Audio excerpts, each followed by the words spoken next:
Hi, I'm Ebon. And I'm William. And welcome to another episode of the Thick and Thin Podcast.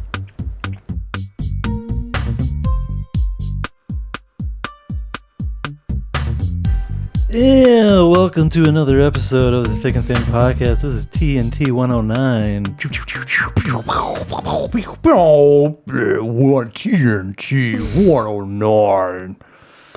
Welcome to another episode. I should have been a radio DJ. You should have. There's so many things I should have been in my life that I did not pursue, but nevertheless, we're here. Mm-hmm. I wouldn't have it any other way. Aw. We did we have a busy week? I wouldn't say busy. Well, you kind of did. Because you went to the movies twice to see the same film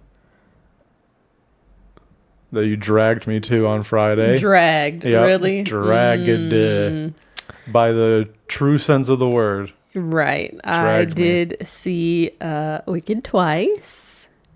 And we had dinner with some In friends. early access. Yeah, don't hate. Don't hate the player, baby. It's an Amazon Prime early access screening. So I saw it on Monday with my mom and some friends. And then you and I saw it on a Friday with Gin Yep. Pop. Yeah. With the rest of the peasants. Yeah. Yeah. Oh, you know what we forgot to bring up last week was our attempt to go to Buffalo Wild Wings. Oh, that was wild. Dude. Yeah. No pun intended. What should we let's do that first and then we'll get to the movie. So last Saturday we were trying to go to Buffalo Wild Wings with some friends. And first of all, for some goddamn reason, we have our dinner friends are people that are also extremely indecisive and don't want to make a choice for all of us. And so we're always like, well, where do you want to go? I don't care. Where do you want to go? It's like, it's a couple's conundrum amplified 3-4 times. Yes. It's so annoying. They're just like us. Yeah. They're just like, it was just your birthday. I'm like, that was 3 days ago. I don't claim that anymore. I'm not a woman. Whatever. So we went, or attempted. We pulled up, found a parking spot, walked in, and we were like, party of 4. And the lady at the front was like, Hey, just so you know, because of the UFC, it's a $10 hamburger. At a restaurant, not a club, not a sports bar that has a cover charge. Right. Buffalo freaking Wild Wings restaurant. yeah. And I mean, it is like sports oriented. Like it is. It is a restaurant, first and foremost. Yes, I suppose. If food is in your name, you're a restaurant. But because the UFC was showing, which is pay-per-view. But here's the thing. Here's my number one thing. It's not that much to where you need to charge 300 people $10. You know what person, I mean? yeah. Per person. And yeah. it wasn't even like, whiskey. Sorry. It wasn't like, if you sit in the bar area. Right. It's like, because I remember I asked her, I was like, What if we don't want to watch the UFC? can we just sit in the restaurant and not buy a TV or whatever? And she was like, no, it's everywhere. And then you were like, is it $10 a table or $10 a person? Because $10 a table would have been like, whatever. Yeah, that's not that bad. That's negligible, right? Like, that's like, whatever. We do want wings. Yeah. So, like, we can do that. Yeah. She was like, no, per person. I literally out loud went, fuck Yeah, that, we both and did. turned around Yeah. and walked out. It wasn't even, there was not going to be a further discussion. Yeah. $40 extra dollars to be in the presence of a fight we could give two shits about. Insane. And we were, I mean, I definitely would have watched it, but I wouldn't have wanted to see that while I was eating. But we were already going to pay probably easily $100 amongst all of us. Yeah. So it's like that just ups. It's just like that's insane, dude. Like, Well, and also, like, I should have asked. I was like, do we get some with that? Like, is some memorabilia, some themed food or wing a lanyard or something?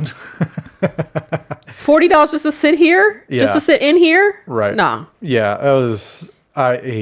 It was. They lost their mind. Was that our first attempt? Because Yeah. didn't we strike out twice? Yeah, and we went to OG's and right, they had like a 20-minute wait, and we were like, we're too hungry to wait 20 minutes now. Yeah, that was crazy. The one thing that not BJ's, Buffalo Wild Wings said was, because it was like a rainy, cold night. Like, oh, you could sit in our patio. What? No. I'm good. Yeah. Nope. That's insane, dude. Especially like what I would imagine the pay-per-view is probably like $160. It's like you can't just eat that as a restaurant, you know? Like they used to back in the day. You used to just be able to go to Buffalo Wild Wings for the UFC fights and just be like a normal. But like, also, day. it's like, I mean, even if full, they don't want to eat that, then charge $1 per person. Like, why are you making an exorbitant amount of profit on this? Yeah, $2 a person. Yeah. It's like, $10. Now, granted, for somebody who legitimately wanted to see it, $10 is probably cheap than the $160 to have it at your home. Sure. But you could also get 15-year friends and everybody throw in $10 and you have a party at your house and do it. You know, like there's that option too. So like for a restaurant to charge $10 a person is just like, that's wild. Gouging, I think is the word. Yeah. Well, gouging, I think, implies, for need items. So this obviously wasn't a need item, but still, it was ridiculous in my opinion. Yeah. Unacceptable. Yeah. So, yeah, we went to OG's and it was too long of a wait. And then we decided to go to Red Robin. And you know what happens when he goes to Red Robin. Bottomless fries, baby. The only thing I like better than bottomless women is bottomless fries. Ha ha ha. Unfortunately, bottomless fries for William means bottomless farts for him also. I had pants on. You're going to say, not after you're done farting, you didn't. I mean, the seams in whatever pants you had on was probably holding on for dear life, that's for sure. That's crazy. They do stink, though. I don't know. I don't know what it is about their fry, because it's not like all fries do it for me. Well, I think because specifically at Red Robin, you eat way more than you would normally consume with a burger and fry kind of meal. That's fair. That is fair. I think it's quantity more than their fry in particular. Yeah, because like when we went to BJ's on Wednesday night, I got fries and... Yeah, it was just your normal... I'm trying to think. It was just my normal flatulence. Mm-hmm. I feel like they were pretty potent. After BJ's? Yeah. Like in the morning when I was driving to work. Oh, well, I didn't have to experience that. So yeah, so you don't care. That's between you and your car. So you just have to trust me then. Like it was to the point where like I would let one go and I would go, whew. That's what you get. And only you should be cooped up with that. Worth it, in my opinion. So worth it. It's so good. Oh my gosh. Okay, so yeah, so you saw Wicked on Monday and Friday. I went on Friday. I was supposed to go on Monday. And then one of your friends stole my ticket. No, I volunteered it up because that's just the kind of person I am. Because I'm not like a fan of it per se. Okay. What? I'll let you live in that denial if you wish. But like, I'm not the one buying shirts and like Lego sets. Well, you didn't buy those, but those are gifts. But you might have bought them. Well, we're not speaking hypotheticals here. I did not buy those. Hypotheticals? Hypotheticals? Is that a Greek mythology figure? Hypotheticals? We're speaking in hypotheticals. So you mean to tell me if like if I bought you like a... I can't believe I'm about to say this. If I bought you a manly Fiero shirt, you wouldn't wear it? I would, because I love you. And I would do that for you. Is that the only reason? Yes. If it was like his face and it said Fiero, what kind of homo would I have to be to wear that? Like, what if it was like a shirt that kind of like mimicked the pattern of like his cool uniform or something, like that green and gold like geometric pattern or something? You give me the actual outfit, I'll wear it to fucking... Ooh, with the tall boots too? Yeah, I would wear that. Hell yeah, you would. Yeah. You wear it to bed, apparently. That's where you'd want it. Just make the pants crotchless and like, there we go. Right? Don't give me any ideas. Surely there's a wicked line of what's the like lingerie? Cosplay stuff? I mean, maybe. Sexual cosplay? Probably. Yeah. Wait, before we get too deep into talking about Wicked, do you want to save it for the latter half of the episode so that we can get, like talk about spoilers and then people that haven't seen it can just stop and you know what I mean? We talk about our other stuff, Sure. and leave Wicked for the second half of the Sure, pod. we can do that. Yeah. But So- for those that didn't see it, it is Yeah. very good. Yes. It's very enjoyable. If you haven't seen the first one, obviously watch that one first. Yeah, this is definitely not a movie you can hop in the middle No. and get it and You'll be appreciate it. confused, Yeah. so. Yeah. But yeah. Okay. Where do we want to start? Let's start here. So, psychiatrists, I don't know who's more. Psychiatrists are medical doctors. Psychologists do not have to go to medical school. I'm not sure that psychiatrists would be the ones to come up with this information, That's but fair. it says psychiatrists now recognize a new personality type officially known as the introvert. And my question, have you seen this yet? No. My question is, are either of us actually introverts or outro? I don't know what it's actually, how it's pronounced. Outro? I don't know. Outro? Outrovert, whatever. Wait, let me read the caption first. The world thinks you're that's weird. The world thinks you're confusing, but you're just an introvert. Someone who adapts, feels deeply, protects their energy, and chooses connection carefully. Not introverted, not extroverted, just uniquely you. Okay. Doesn't that read like a horoscope? It does. It really Where does. It's like everybody that reads this is going to go, I think I'm an that's me. outrovert. Yeah, exactly. Stupid idiots. Okay. An outrovert isn't introverted or extroverted. They switch depending on people and energy. Keep reading. They recharge alone, socialize selectively, and adapt their vibe to the environment naturally. I mean, I feel like that's most people to adapt in some form. Okay. They're deeply intuitive, hard to read, and thrive best with balanced space and connection. Right? Okay, go back to not the first slide, but the second slide. This one. Okay. Deeply depending on people and their energy. Okay. Let me read the second one again. They recharge alone, socialize selectively, and adapt their vibe to the environment naturally. And then introverts are deeply intuitive, hard to read, and thrive best with balanced space and connection. See, okay. It would be easy to say that we are, you and I both. Right. However, Because it's not like we're antisocial. We just like to We're socialize with certain selectively, people. right? Yeah. But I also feel like that that ability to adapt, as it were. I mean, isn't that just a functioning human? Like, I feel like most people have to adapt in some form, and you can't just be your unfiltered 100 whiskey. Come on, if you're gonna sit in my lap, calm down. I don't, especially if you work outside of the home and in an office or public facing, like you can't just be like, you can't be your 100% preferential version of yourself all the time. Word. Yeah.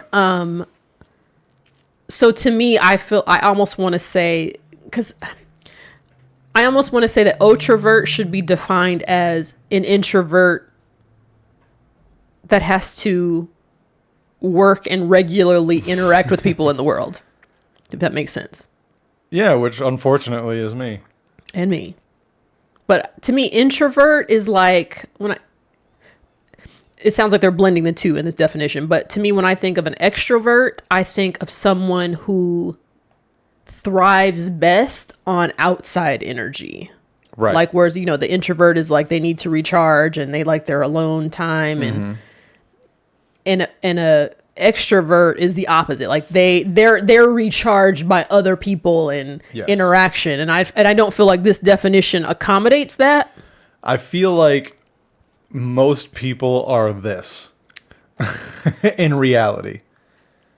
Because most people, like, you want to socialize with people you like. Right. You don't want to socialize with people you don't.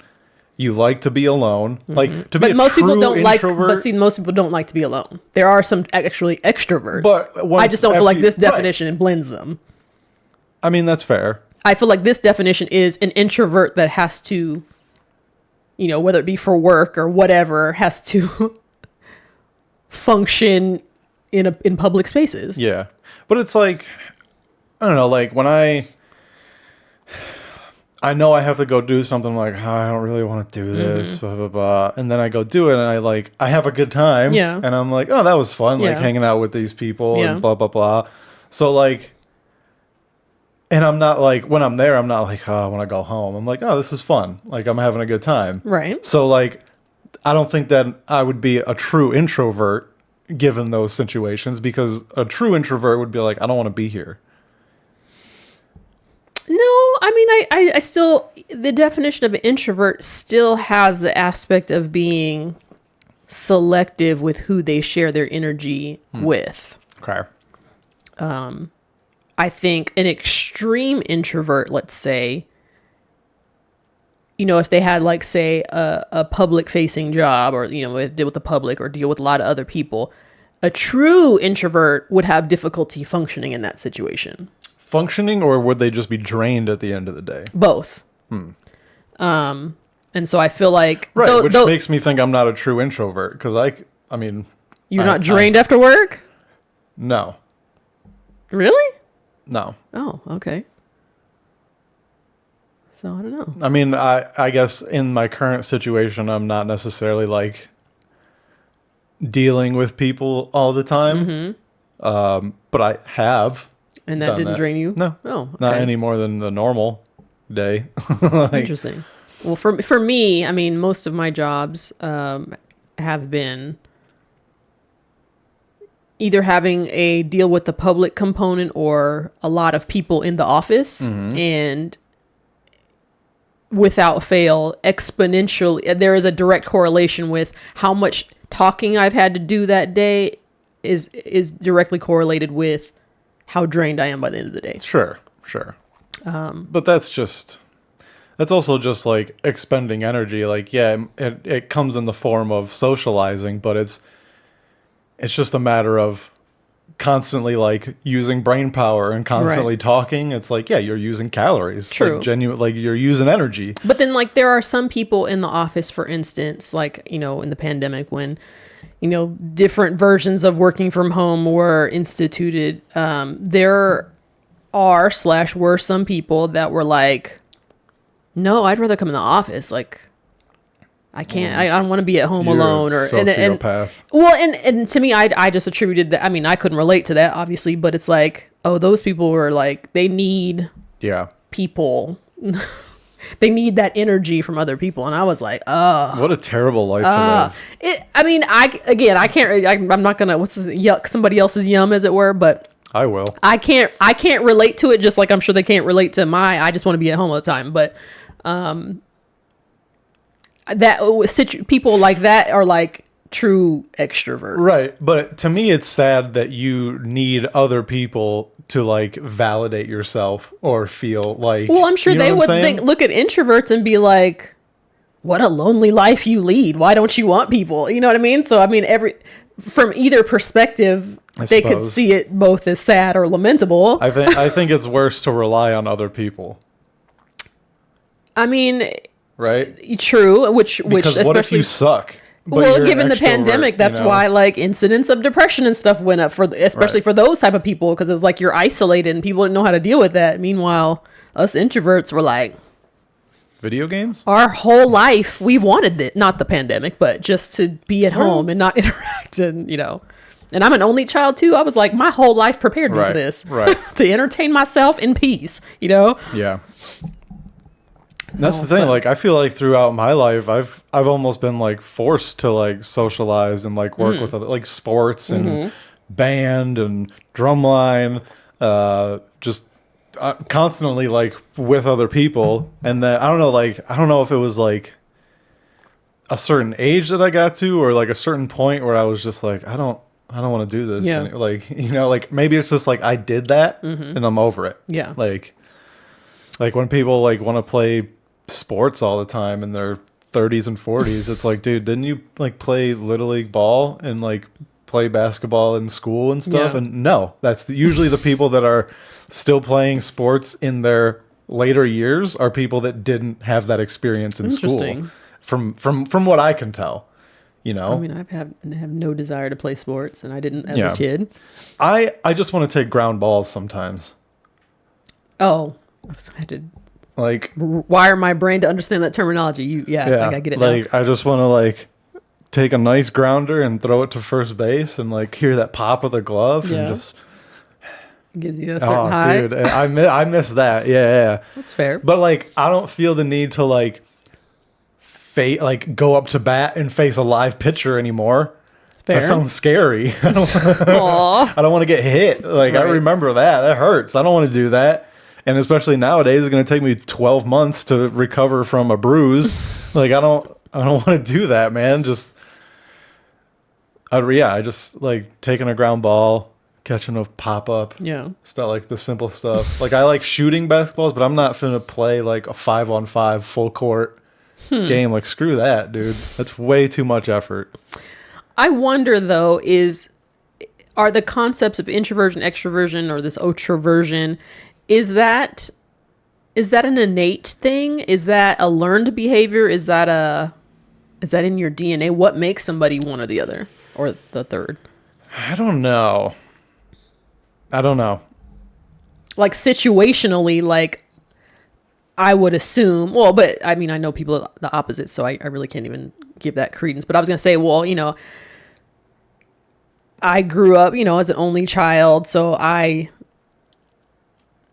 knew I was comfortable. I grew to learn how to be comfortable with my own company. Yet, I mean, I obviously had friends. I played outside. I went to school. I was involved in things. So it wasn't that I didn't have socialization but I don't know. Like what makes...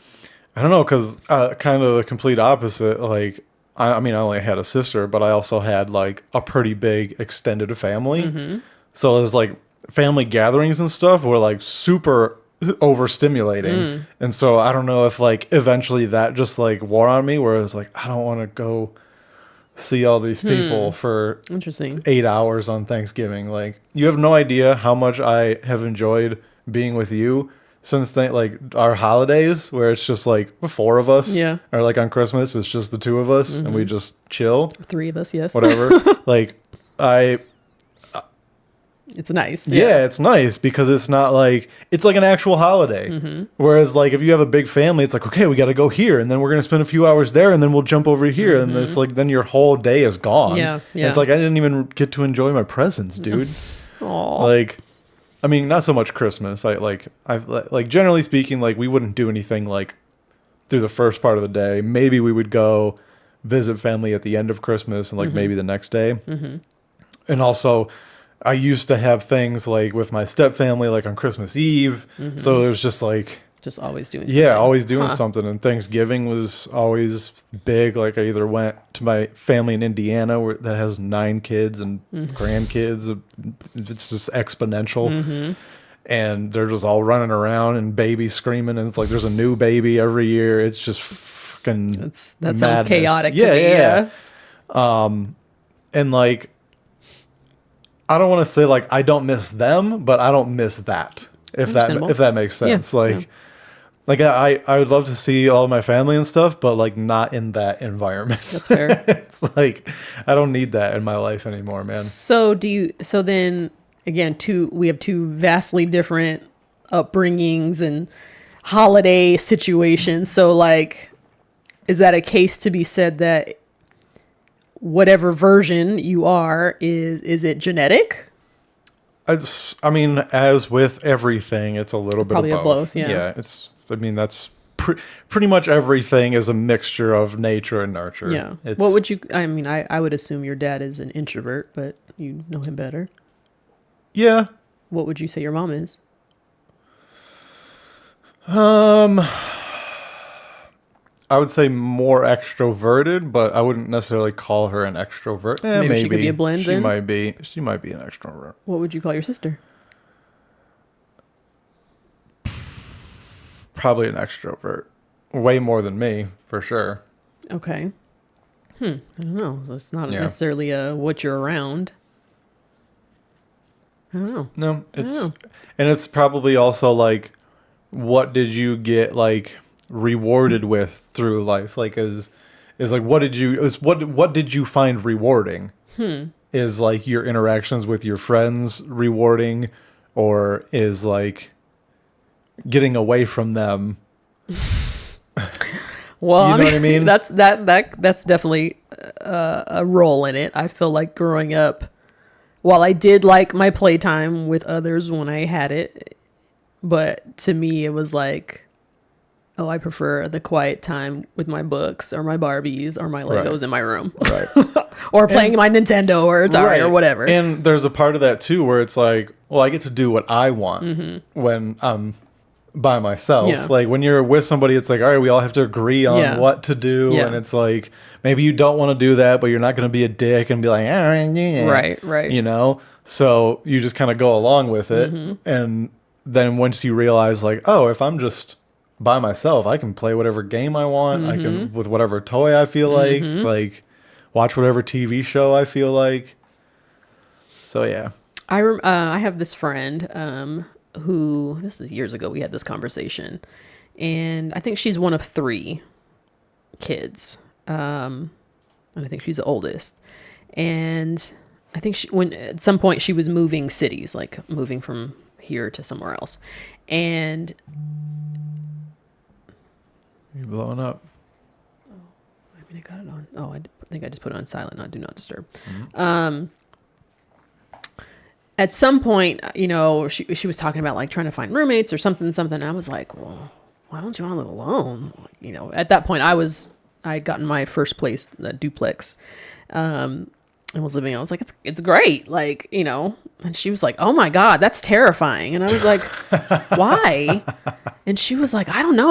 I would be a nervous wreck if I was the only one in the house. And I don't know. I need another person there. And that, what is happening? What's going on over there?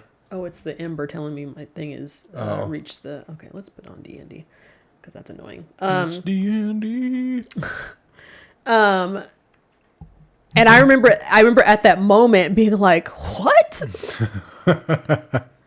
Like, just, I don't know. Like, and so I think for me, that kind of cemented like, oh, this is what extroversion is. Right. And yeah, the fact that she was legitimately uncomfortable or terrified at the thought of living alone. She said she had never lived alone. Like growing up, you know, she's one of 3, you know, young adult. She had roommates or whatever. And it's like, oh. And that's a part of the nurture where it's like, that's not even within her control. It's just like, that's just what you're used to. So like anything outside of that. I mean, I can throw my mom as an example. I mean, she technically didn't live alone until I went away to college. I mean, she went from parents' house to married to I existed to, yeah. And she talked about that it was a foreign, like it was different. It was like, ooh, this is weird. But she was like, great. I still loved it. Yeah. So, I don't know. It's a little bit of like, what's your personality? It's a little bit of what did you grow up with? Maybe like it just, once you, I don't know, maybe you had an experience where it was like, oh, like being with other people creates this kind of thing that I don't want to deal with anymore. Like, or you know what I mean? Like, Yeah. I don't have to argue about who does the dishes or whatever the case. Like, and even us, we figured out a system that works for us, so we don't have to have those confrontations. Exactly. You know? It's like you do the laundry, I do the dishes, and you know, if the dishes get too high, you kind of give me a look, And I don't give you a look. I go, okay, I got it. I don't give you a look. You go, you're Just afraid to are say you, it. It's I'm so like, funny. are you gonna be home tonight? You got comedy tonight? What about tomorrow? And What? like, and when you say that, I'm always like, why? Like, what's going on? Like, what? And you're like, you don't want to say it. And it's sometimes I mean, I know it needs to be done, but it's like I just don't have the time. Yeah. And I just, yeah. And it's funny usually when you ask me, I'm like, I was like 2 hours away from doing That's it. fair. Like That's fair. it was like I was going to do it that night before bed or whatever the case is. Like, so. I mean, I don't. I've seen examples of it, whether TV or real life, and I genuinely am about that. I don't want to be the naggy person. So I'm like, what's going on? What's your schedule like? Okay, we'll go. Like, I'm not going to be like, I'm never going to do that. I'm never going to do that. Can you make that sound again? Such a cartoony sound. It does sound, yeah. Like fucking Charlie Brown's mom or something. I'll be your teacher. Wah, wah, wah, wah, wah, wah.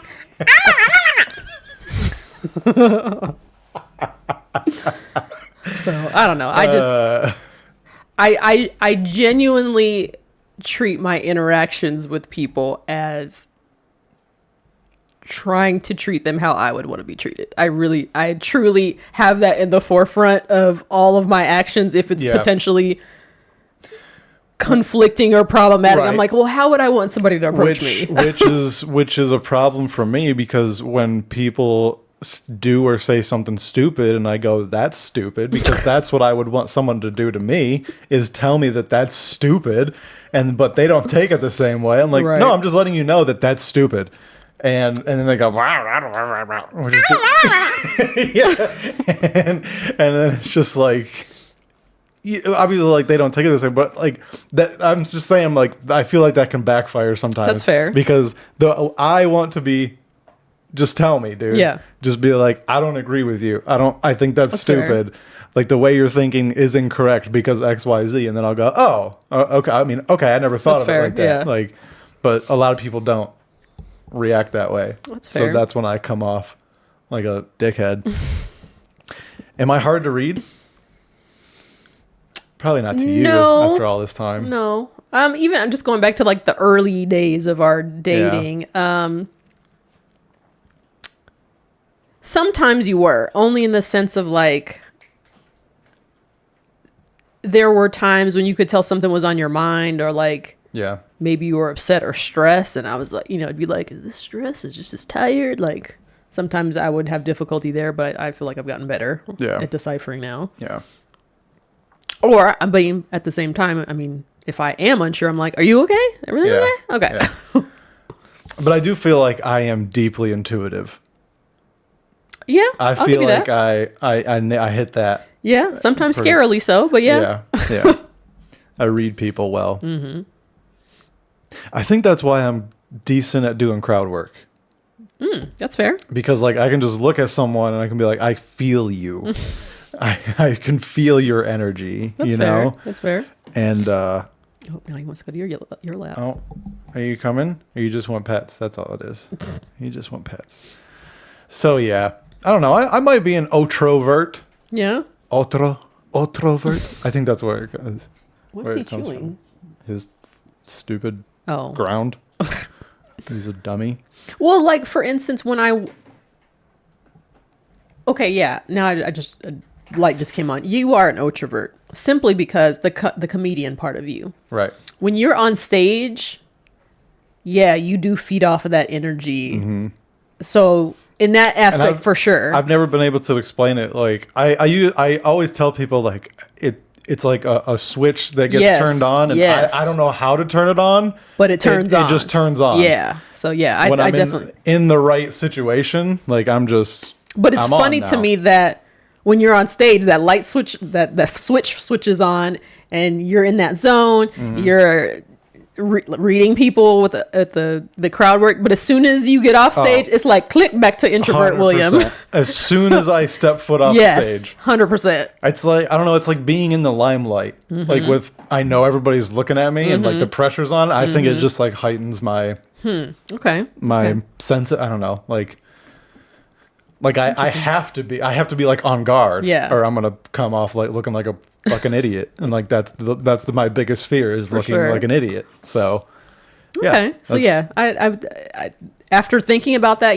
in that, especially in that situation, you are an introvert. Because I like in normal situations, like I'm not much of a talker, right? And so like when people find out that I do comedy, they're like, what? Yeah, you? like what? Like, you don't talk that much. I'm like, yeah, it's different. Yeah. Like I don't like talking with people. I like talking at people. You know, like does that make sense though?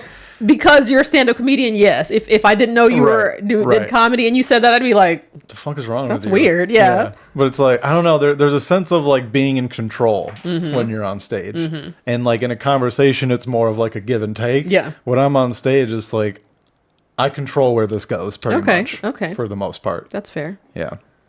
So I'm trying to think in terms of like performing. Am I like that? I don't know. It took a while for me to be comfortable like on stage, but yeah. Well, I mean, me too. I don't know. I don't know if I become introvertish on stage. Like I feel like a lot of people have heard me talk on stage more than they've heard me talk in real life. Yeah, for sure. Some people, for sure. Get comfortable, Whiskey. He's like, can you move your hand so I can come in your lap? You're not going to, though. He keeps rocking like he wants to. He just wants to be petted. Oh, Whiskey. Okay, I'll pet you. Okay. So face. I'm an introvert. I do think that it comes from, like, I don't know. What is it? Otro. Wouldn't that be other in Spanish? Sure. Whatever, dude. I didn't take Spanish, but I mean, that is a root word of it in French. So I was. Okay. Yeah. So an othervert. Okay. Yeah. Makes sense. Makes sense, right? That's me. I want to call it a combo-vert. Combo-vert. Ooh, I like that. I like that. Okay. Shit story or car crash story? What? Shit story? Okay, that's what we're going with. Oh God. So just so you know, for the audio listeners, the thumbnail shows two women in what looked like a carriage, and I'm scared that he called this a shit story. I'm scared about what I'm going to see. It says, woman's dreamy horse carriage ride turns into a, I guess that's supposed to be why they got so many asterisks in here? I'm pretty sure it's why is carriage the A redacted out of carriage? Oh, I don't know, man.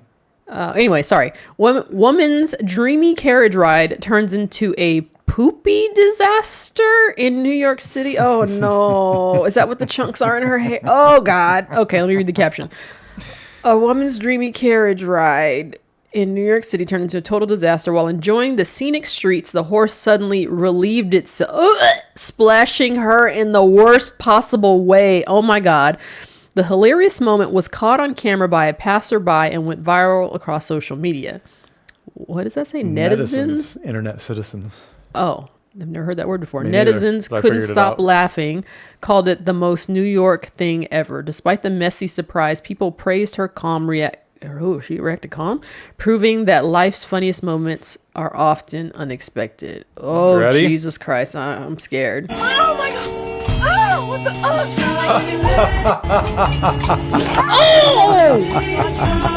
Oh, twice. Oh, what the? Oh, and you know her mouth was open. Oh. Also, her friend, her passenger, like largely was unscathed. Oh, Dude, the second one is like boom, headshot. It gets her. Also, okay, Look at her face. Cover her face. Oh my God. Oh. It's in her nose, her mouth, her eyes. Oh, it's so funny, dude. She definitely got pink eye after this. If she came away with only that, she's lucky. First of all, I've never seen it's the noise. I can't. I've She never takes the first one, and the second one gets her, and she's like, oh. It's like because after the first one, her mouth is big open, and it just soft served right into her mouth.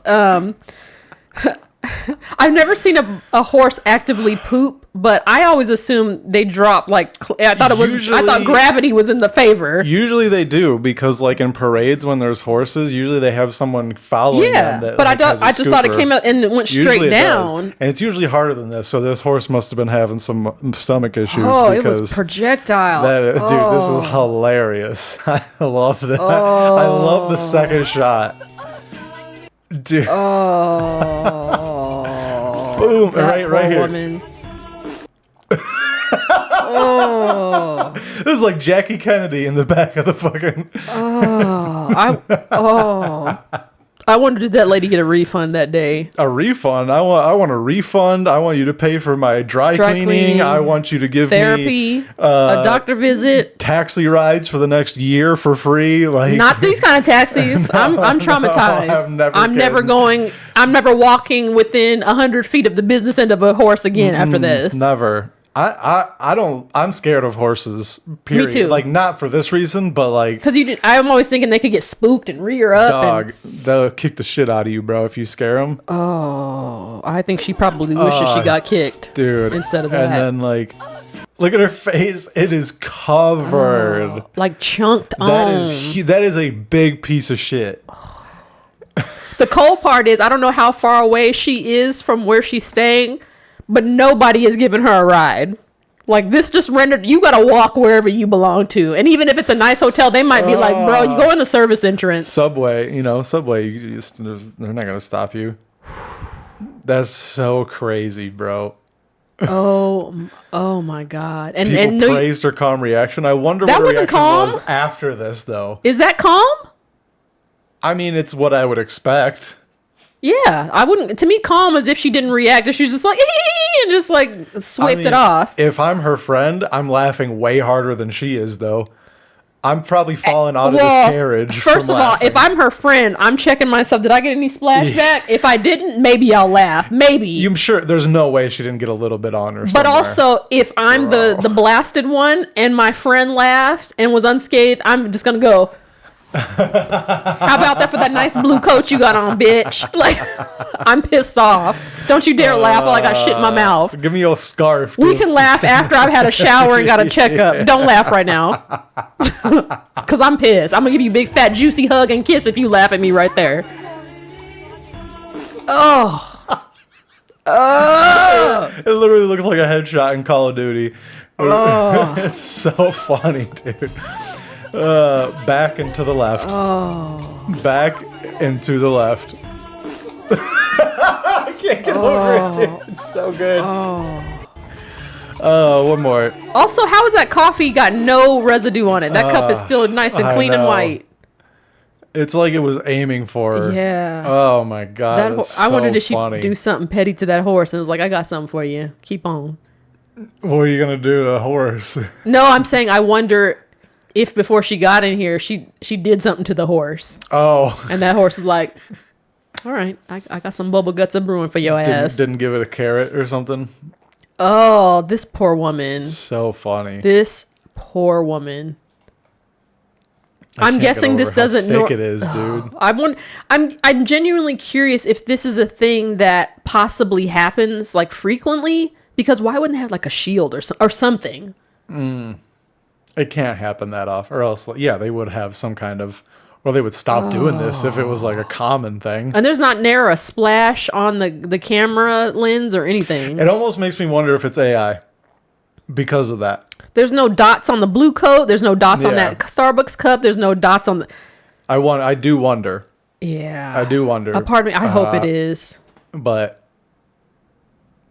Oh, damn. animal abuse, fucking chill out, you psychos. If they didn't do this with horses would be absolutely worthless. I'm going to say, is this abuse? They're this just is not walking. abuse. They're not like, faster, you know? It's like horses would have no place in this world if it wasn't for stuff like this. Like, since the tractor was invented, Well, yeah. no need for a horse. True. Get rid of them. Well, and cars, I've yeah. said this for years. We have no need to have horses anymore. They're literally. I mean, as far as a working animal, no. Yeah, it's a novelty. It's like Yeah. They're a pet, essentially. Sure. I mean, How many pets do you keep out in a barn? I guess big ones. It's like, I guess, dude. Wait, I guess. let's see some more of these comments. You think anybody else thinks it's AI? I hope it's AI. Real or fake? Couldn't stop. This AI is getting out of hand. This camera framing is too perfect. It's AI. It says it does not look like AI. I mean, that's the thing. It doesn't look like AI, but For as juicy and ample as them two sprays were, I hate to say this, but let me watch it one more time.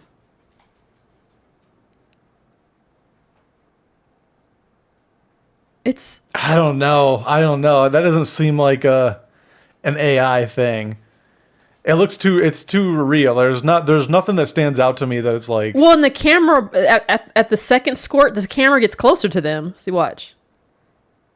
And then closer. Like, why would you do that if a horse is spewing liquid shit? Maybe. I don't know. And again, I don't see any splatters on anybody, or even not even the upholstery, not the cup. I don't know.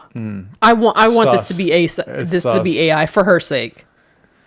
Well, she's not real, so this is the perfect way to use AI. Oh, but God, if that was real, I'm traumatized for her. So funny. It's so funny. All right, we got one Wait, more. what would be your reaction though if that was you that got blasted like that? How traumatized are you? I'm disgusted for sure, but I probably am laughing in some, because it is inherently funny, but to have it happen to you is really gross. Yeah. So there would be a very strange like. But if I could see this video after, I'd be laughing my whole dick after off. some distance, I could, even if it happened to me, I could laugh. But just knowing, just like logistically speaking, she's got to walk down the street. She's got to walk a while to get to where because New York City is known for not having public restrooms. Mm-hmm. So it's not like you can go somewhere and hose off or chunk off. That's what I'm going. That's what I'm making sure it's not in my mouth. Oh, but it's definitely in her mouth. Because after that first blast, she was like, "Oh!" and her mouth is big open. Woo! 10 out of 10. That was great. Woo! Jesus, that's gross. All right, we got one more here. Oh, God. So this girl. Oh, gosh, she suffered a concussion? That's not the worst that could have happened after you watch this. Oh, God, I'm scared. She suffered a concussion after she lost control of her car and crashed it moments after singing the well-known Britney Spears lyric, "Baby, One More Time." She says she won't be singing and recording in her car anymore. Oh, boy. Oh, God. Oh, God. Baby, one more time. She just got broken up with. Yeah. Because that wasn't even... That was emotional. Yeah. She felt that in her soul. Yeah, that was not even in key or close to like the proper pitch. Oh, I'm scared for what's going to happen.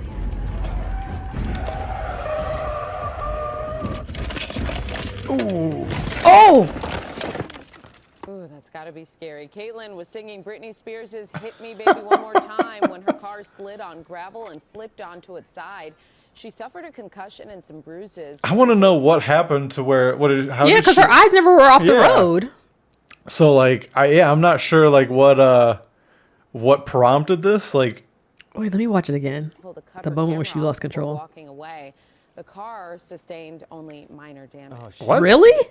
That car looked totaled. Well, but no airbag deployed. That's true. So much Yeah. Well, a Pennsylvania woman got a little too into her carpool karaoke session. Yeah, you might have seen this. She hit the high note, then hit the brakes as she lost control of her car. But don't worry, I need to see the beginning again. Hit me, baby, one more time. she did kind of look at her phone briefly. Yeah. Do you think she had to, like, swerve around somebody that was... Or it's probably stopped? something. It was probably something in the road, like maybe a animal crossing or like a pothole, and she probably tried to miss it and then lost control. Singing Britney Spears' "Hit Me Baby One More Time" when her car.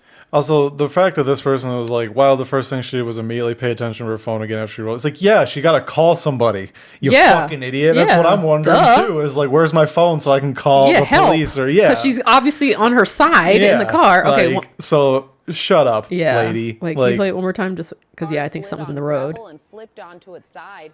She suffered a concussion see? and some bruises. But Yeah, was she able tried to cut swerve the and miss camera off something before walking and lost away. control. The car sustained only minor damage. Oh, she's lucky. She's big lucky. That could have been a lot worse. Maybe she just can't get into it so much next Yeah, time. yeah.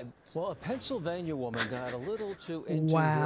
her carpool. You could have picked a better karaoke song, session. though. Yeah, you might have seen this. She hit the high note, You know? then hit the brakes as she lost control of Yeah. her car. But don't worry, she is okay. It is ironic. Baby, one more time. The look on people's faces that they're like, "Oh shit" moment is so distinct. Oh, yeah. Yeah, no airbag deployed. It looked like she Yeah. broke a window. Scary. Caitlin was Seatbelt singing did its Britney job. Spears' Hit Yeah, Me 'cause Baby she's One held More up, yeah. Time when her car slid on gravel and flipped onto its side.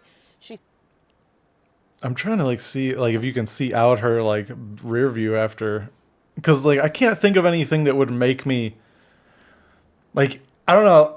In driver's ed, like they teach if there's an animal, like Obviously, you should, if it's just hit the animal. Yeah. But I mean, I feel like that's not your initial instinct. And it didn't necessarily have to be an animal. It could have been a pothole. Right. It could have been an object like a dropped piece of furniture in the road or something. Yeah, but she was looking at the road before that, which is True. why it's like, how did you not see that? I'm guessing it then? was Like, maybe like a pothole, like I something think that you somebody was stopping, and it was you know when you're driving and like sometimes you Oh. just take a brief look down can. and then Somebody's someone's breaking. That's possible too. Yeah. Because then I understand like you know Yeah. not wanting to hit another car. Right. So I think it was probably more along those lines. That's but fair. yeah, the irony of it being this song is pretty great too. Dang. I bet she does not submit this to her insurance. This video. Well, it's on the news, so Well, that's she true. might Well, she might be screwed. yeah. Oof. Well, that means she submitted it to somebody, which is weird. Why would you? Or wanna- just put it online. Oh, Or that's maybe fair. it was like live stream. Who knows? Like, Yeah. what is Storyful? I was just about to ask you the same thing. I have never They heard got of our this. whole last name up there. Oh, Yeah. wait, that Britney Spears gift. That's funny. He's like, that's not what I meant by that. Whiskey. Okay, hold on. Let me put him over here because he's getting squirrely. Well, we're about done anyway, so. Oh, we didn't even talk about Wicked. Jesus Christ. Whiskey, chill. Lay down. All right, Okay. let's get to it because I'm going to miss the football game. Oh my God, heaven forbid. Okay. Oh my God. Oh my God. Okay. So, Already missing the football game, just so you know. Sorry. It's fine, Buddy. bro. All right. Okay, so we saw Wicked. This is the point where if you did not see it or don't want spoilers, stop now. This is the end of the episode for you. Yep. And then go see it and come back. and then come back watch. and listen to yeah. So, I want your thoughts first, since you were the skeptical one. I was. I did enjoy it. The music wasn't as fun as the first half. Okay. So it was more about like the story for me and how they framed it, and like it's visually spectacular. There's a lot of cool like high up shots Yeah. of Oz and like the yellow brick road, and Even the Emerald City shots were pretty awesome yeah, too. Emerald City is gorgeous. The frickin' the bubble song where they're going through mirrors and up and Yeah. dude, that was Yeah. that was amazing. And Yeah. I don't know how they did it. Obviously, I mean I'm not an expert, but like usually you can be like, okay, like I can see how. Yeah. I have no idea how Yeah. they pulled that off. I'm sure it's a mix of just like good camera work and computer editing. Yeah. But god damn, that was cool. Like just going through the mirror, and now we're still in the room, and like fucking awesome. It was so cool. But yeah, the music, I don't know, no like song stood out to me where I'm like, oh, I'd like to re-listen to that. Like Okay. not at all. Okay. The sex scene was tasteful. It wasn't boring like the stage play. Good God, it was so boring in this That because scene? it's just all fog and they're just Yeah. on their knees singing to each other. Like, Yeah. this is dumb. You Are they can't on their move knees or are they like? Because the last time we saw, I don't know how I missed that. The 4 or 5 other times I've seen it, but this last time, I was like, is she like on his lap? Or are they gonna get down on? But they were just like in one spot. They didn't move around the stage. There was no like dance and number, the fog like, obscured it. But it was to me, their body positioning wasn't like, oh, we're both standing on our knees. It was like she's got her legs wrapped around maybe. you. Yeah, I mean, probably. But the movie, they moved around. They floated and fucking landed on the bed, and she was wearing her Osdre, I don't know. Her sweater lingerie, which apparently everybody now wants, according to the internet. Yeah, it was like she like took her coat off and then she just had lingerie on. I was like, where did this come from? Like, god damn. Right. Like, you could like see like part of her green leg. Yeah. I was like, ooh, girl. And then it just kind of cut away, and then the next time we see him, like Jonathan Bailey has no shirt on, of course. Yeah. Of course. God, can I just say, like, he has mastered the smolder look. Like him singing that whole song, that like I can't even imitate it, but that like under-eyed smolder he does. Don't talk about him like that. I'm just saying he got that smolder down pat. You're not allowed to talk about other men like that. Are you kidding me? So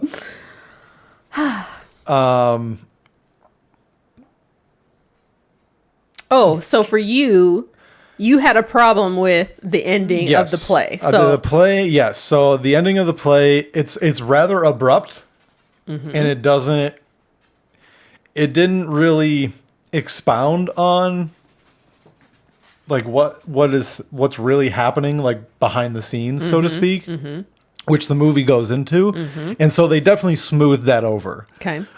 Where like it wasn't just like, oh, like she fakes her death and they live happily ever after, because that's kind of what the play is.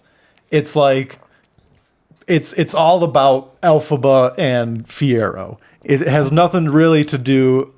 I mean, again, like there's probably like undertones like that maybe I just didn't notice seeing the play, but there's no like, this is going to be best for Oz, and if I'm gone then XYZ happens. Like there's none of that in the play, so it's really just like a love story, and then it's just like, how does that, you know what I mean? Yeah, like, how'd they get there? Right, how did you get there? So the movie really smooths it over, and that like Glinda confronts the wizard and is actually the one that forces him to leave with Dorothy and frees the animals, and you see them coming back, and then basically undoes everything that the wizard did. We see the positive consequences of Elphaba's alleged death. Right.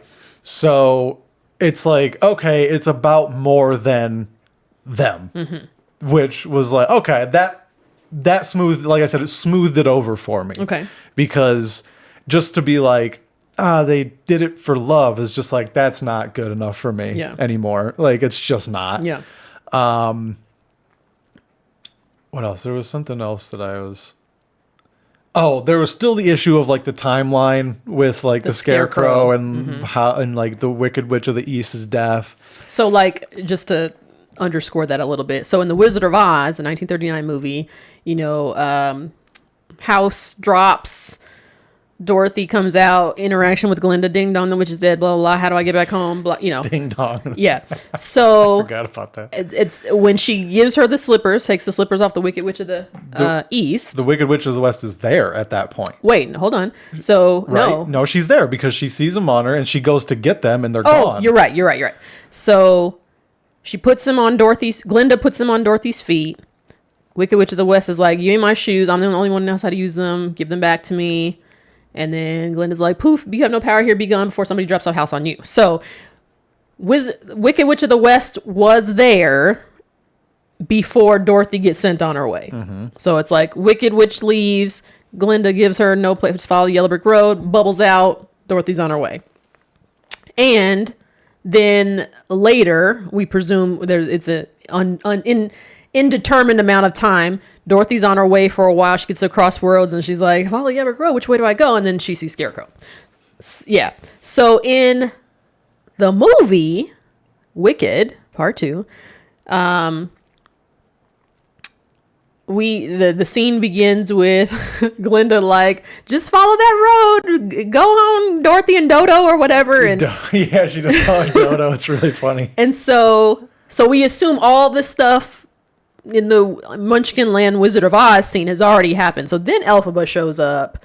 You know, they spar off, and she's like, "Why'd you give girl my sister shoes?" You know, blah blah blah. So it's almost as if she hadn't she calls shown her up like a mule or something. Yeah, It's so funny. Yeah, it's almost as if the Wicked Witch of the West hadn't already been there. And then so Fiyero shows up. You know, free the because Glinda. Well, you guys have seen it, but in the movie, Glinda kind of sets this trap for Elphaba. Guards show up. Fiyero shows up. Let her go. And he sacrifices himself, and that's when the guards are like, "Well, take him out into a field, nearby." To that hole right there. So it's like I can see. It's like if they had just made a line like a couple miles down the road, there was let's put him out there. That would have solved it for me. But it was and like put him on a horse or something. Yeah, so that they move some faster distance. than Dorothy. Yeah, because it didn't really make sense. So it just made it seem like just right here on the edge of Munchkin Land, they stringing him up. And we know that Dorothy got to walk a ways to encounter him. So unless she like takes this route and loops back around. I mean, she does come to a crossroad. She could have taken, I don't know. I suppose. Yeah. But so that's the only part where it was like, this don't make sense from what we know. Add up. Yeah. But it's like, and we kind of were talking about it before. It's like, if you just forget that stuff, just let it be. Suspend your disbelief a little bit. Yeah. It's fine. It's fine. Like it's fine. What I also wait, are you done? Sorry, I didn't want to interrupt your other thoughts. The only other thing I wanted to say is Ariana Grande is so funny. In these movies, like she plays that like prissy girl in a very funny way. But she also is not afraid of that physical comedy, which I like. Yeah, and like she's obviously like making fun of people like that. Mm-hmm. But for some reason, like you still like her, it's very well done, and like even in the first movie, like it was definitely showcased that like she's very funny. Like I mentioned to you the other day, like when we were watching it, or you were watching it, and I came in. Let's not get crazy. I don't choose to watch it. If I recall, you sat down and watched. Well, because I wanted to hang out with you. Oh, don't get all romantic. You want to see it too. I want to hang out with you and see Dancing Through Life scene again. You underestimate. It was the end of it, first of all. You underestimate my love for you, I think. Okay. Wow. I will accept that, but I also know you wanted to watch it again too. No, I really didn't. But like there's a scene like after they dance together in the Ozfest. Oh, okay. Where she's like, let's tell each other something we've never told anybody. And then she tells something, and then Elphaba is like hesitant, and she's like, well, that's not fair. I told you something. And then she like stomps off to her bed and slams down. Slams down on it. It's so funny. And then she like peeks to see if Elphaba's coming, and then she yeah, she's so funny. And then like in this new one, like the bubble scene when she first got it, that was really funny, where she was like starting it and then popping it, starting it and popping it. Because that was such a like, as kid, like with bubble wrap or just buttons, like kids just loved it. And Madame Maribel's reaction was just like, oh, Jesus Christ. So annoying. So ditzy. But dude, she's so funny. And it's obviously like it's purposeful. So that makes it even better. Like, I'm very impressed by her, her comedic acting. For sure. Yeah. And the fight scene. Yes. The fight scene is hilarious. So funny, man. Is there a fight in the play, like, or do they just like kind of argue? I'm trying to remember. I think there might have been maybe one like stick the wands up, but like stage bullshit, but it wasn't nearly like it was. Dude, it was like, especially when she with the wand and throws it down. And she's like, come on. Yeah, and then when Elphaba kind of like does her like Matrix leaps and leaps up, you can tell Glinda was just like, well, I can't fly. Like kind of she just had that frustration, like, come here, hand to hand, like and yeah, because that like fight scene, it starts with Glinda being like, well, it seems like everybody's taking things that don't belong to them. And I was like, oh, shit, girl. Context, that was after Fiyero had made his choice of Elphaba over her. Yeah. Right. It was just like, Oh man, And then- that scene is so so good. Well, and then like she slaps Elphaba, Right. and then She's like, huh. and I was kind of like, you just gonna let a white girl slap you like that? Like, and then, Elphaba keeps her calm. She's like, you feel better? And then she was like, yeah, actually I do. And then Elphaba whops on her. I was like, ugh. And with her nails, I'm surprised there wasn't scratch marks. Right. Yeah, it was great. I liked, to your point, going back about the gaps that they fill in about the play, from the play. I like specifically that. So before the duet for good between Elphaba and Glinda towards the end, Chistery, the voiceless head of the monkeys, brings Elphaba, because for me, I feel like with the play, there was the fact that she was alive or faked her own death, and that Fiyero somehow knew about it was kind of like a surprise reveal. And I remember always wondering, like, well, how do we get there? Like, I mean, Right. yeah, it's a surprise, and it's like, cool, she's not really dead, but it's like, how, I want to know what went on to facilitate that. So in the movie, I think in the sex scene, as it were,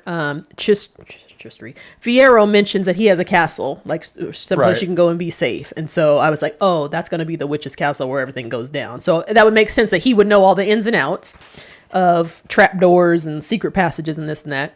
Then, so fast forward to Glinda and Elphaba about to sing. And while we were watching this movie and she was like going to her little hovel, I was like, when does she go to the castle? Like, because I know there's going to be a castle. Like, when does that happen? Yeah. So, And then, so right before they sing for good, Chistery brings Elphaba a message that is, well, they show the back of it. It's a swatch of the fabric from Fiyero's jacket, and this is after we've seen inner cuts of Fiyero getting beat up and strung up as a scarecrow.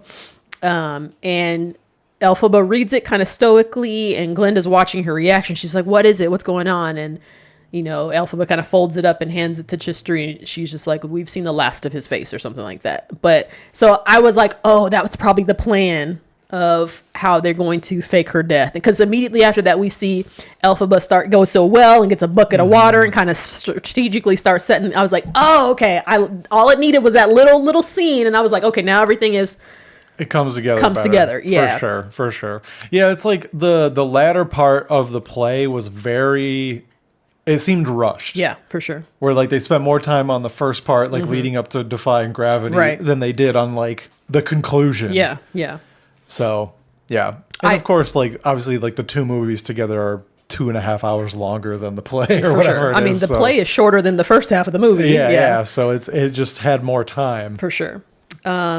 Also, I liked that. I like how they made the dramatic scenes darker in the Yes. movie, like Bach's transformation to the Tin Man was dramatic as also hell. so funny that he just hacks through the door. Yeah, when he could have just opened He could have it. just fucking opened it. Yeah. Like you still have hands, dude. You Yeah. can still open the door, but he just fucking shining smash. Yeah. Jack Nicholson's through it. I also like how we had like two really good scenes that cemented Nessa Rose's transition into wicked and selfish, and loved that. I loved The reference to the ruby slippers, like when she was floating, they turn red. Like I liked the No Good Deed song. I loved how they intercut it with Fiero's getting whooped and turned into Scarecrow, or I guess her casting the spell to change him into a Scarecrow. I love the shooting of that, the epicness, all the monkey. It was just so good. it was grandiose. Yes, And yes. that's kind of what you need, especially like in a fantasy. Like you need it to be like powerful, and like grand, and everything's big. Like the castle's fucking huge, and for Yes. some reason there's a middle part that's just not touching each other. Like I don't know how that worked. I don't know either, but it looked I'll cool. take it. Yeah. It looked awesome. Yeah, I don't care. The two new songs, Girl in a Bubble and No Place Like Home. Girl in a Bubble, that's the scene where the mirror mirrors. action, again, Which overshadows the whole song. If you're paying attention to it, like which is why I probably overall- missed it on the first viewing, because I was okay. paying attention to the lyrics of the That's song. fair. I could have dealt with that girl in the bubble. I'm not gonna lie. The scene I think they think they could have done without it. That's why they made it. Probably, they had to add visually, it's fantastic. But as far as lyrically and what the song is conveying is like, it just didn't do anything for me. It's basically like I'm a privileged girl who is now realizing that my privilege doesn't get me anywhere. Like, and like first of all, I don't think either of those songs is going to be good enough for like an Oscar nom. Like they weren't. None of them stood out. Like, well, here's the thing. Message wise, I feel like No Place Like Home was a great song. Like lyric wise, it's just like specifically with Cynthia Erivo, like.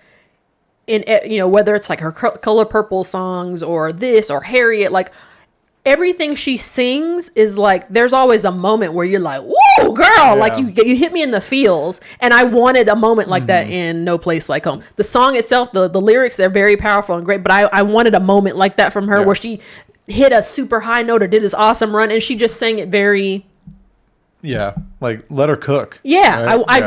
Perfect way to put it. I wanted her to give me a moment like that, and she didn't. But the song itself is great. Especially but good enough for an Oscar nom. But let's see. Here's the thing: because that song has very political overtones, and in this current climate, I think it might get one. Yeah, these fucking Hollywood douchebags. Yeah, it's because it's I don't know. The lyrics of the song is like, because she's like, why? I think the very first line is like, why do I love this country when it doesn't love me back, or something like that. And I was like, whoo, I mean, black folks can relate to that, so it's like, it has a very powerful message. It just, she didn't give me a chills moment with it. That's fair. Also going back to an oppression scene that was kind of powerful. The opening scene of the movie with the like oxen things. Yeah. With the making the brick road. I was like, ooh, this is giving, nobody knows the trouble I've seen vibes. If only they would have been singing like a hymn of some kind. Yeah, for sure. Yeah. But that to start the movie off like that, I was like, oh, so we're going here. It's starting off dark. Yeah. That's good. It's good. And it needed that. Yeah, I mean, for sure. There's no other way to do it. Yeah. Right. Yeah. I definitely could have done without like the backstory part of Glinda, like as a little girl. It's I didn't need that. I didn't need that. Take 10 minutes off the movie. Yeah, for sure. Like I just didn't need it. Well, it's like, I mean, I assumed from the first movie like that just buy momsicle and popsicle, and she comes in with so much luggage, and she's obviously rich and privileged. Like we just assumed that. Yes. We didn't need her little girl not acting very well backstory. She was fine. She was cute.